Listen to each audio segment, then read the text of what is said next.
Okay, back to our first question. Which is the better study technique? To reread or to remember? The more effective technique is to try and remember what is in the notes or the text. Unfortunately, students tend to believe and do the opposite. So, trying to remember what is already known, trying to draw from memory as a learning mechanism, is referred to as retrieval practice. Another name for this is the testing effect.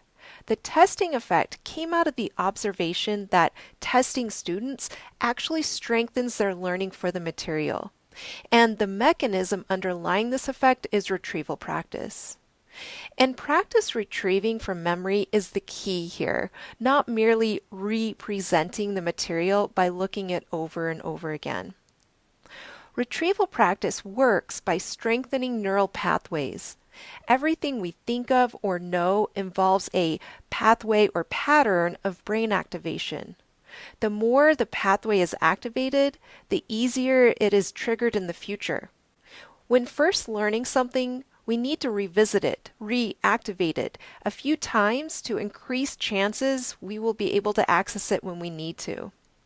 I like to think of it as being like a hiking trail. The first time we tread new ground, we are stomping through weeds and grasses.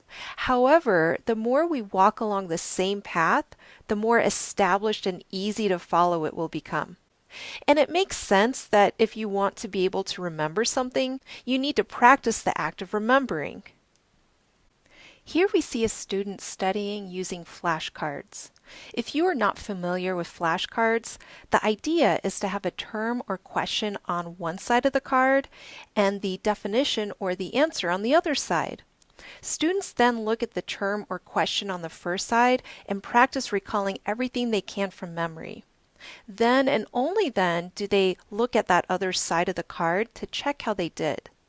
Students tend to see flashcards as an assessment device, but flashcards are actually a fantastic learning tool because they are making use of retrieval practice to learn something better.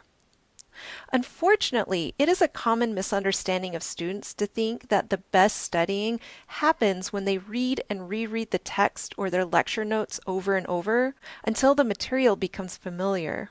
However, this approach simply is not effective for strengthening later recall of material. We need to actually produce information from memory.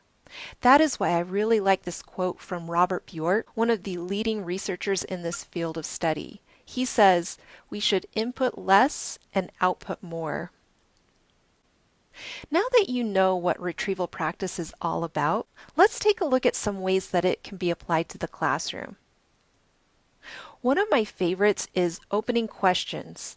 At the beginning of each class period, ask students to recall material that was covered in the previous lesson, or ask students to talk about the recently completed homework.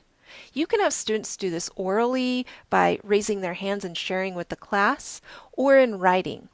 The advantage of writing is that you know all students are doing the retrieving, not just the students who raised their hands. Also, we know that reviews are helpful for students, but often instructors think that they have to do the reviewing. No, have students recall material that was previously covered rather than doing this for them.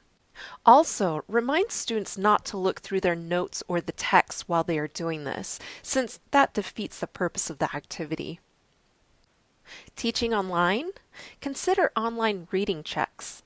Pose retrieval type questions at the end of every page or section as students are reading a course material. And since we know that testing students strengthens their learning, consider incorporating frequent low-stakes quizzes. I always have lots of practice quizzes in my courses, and when you can, allow retakes. This encourages students to dig deeper into what they got wrong the first time, and the more they take the quiz, the more they engage in retrieval practice.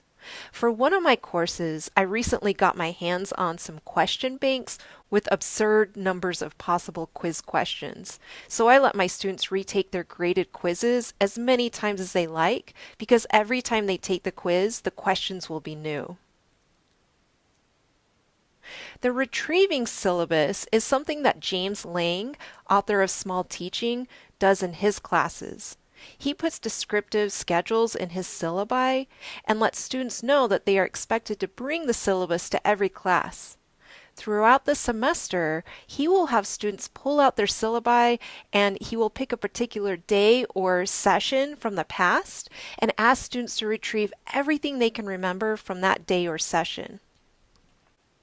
Another suggestion by James Lang is to encourage additional thinking with retrieval. He teaches British literature, and to get his students to remember that the author Robert Burns is Scottish, Lang asks his students how the national identity of Robert Burns influences his writing. Not only do his students practice recalling the national identity of Robert Burns, but they also learn to associate it with the characterization of his writing. Can you think of other applications of retrieval practice to the classroom? Try to come up with at least one more before moving on to the next video.